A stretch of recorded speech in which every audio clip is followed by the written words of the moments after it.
শিৱসাগৰৰ ৰাইজে জুবিন গাৰ্গক শ্ৰদ্ধাঞ্জলি জনাবৰ কাৰণে আৰু জুবিন গাৰ্গৰ মৃত্যুৰ প্ৰকৃত তদন্তৰ দাবী জনাই ন্যায় বিচাৰি আজি এই দিহানাম সমাৰোহ আয়োজন কৰিছে।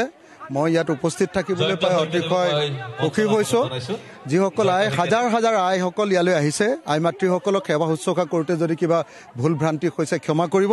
কিন্তু আই মাতৃসকলে আজি একেলগতে চিঞৰি কৈছে যে যেতিয়ালৈকে জুবিন গাৰ্গৰ ন্যায় নাপাম তেতিয়ালৈকে হিমন্ত বিশ্ব শৰ্মাক ৰেহাই দিয়া নহ'ব।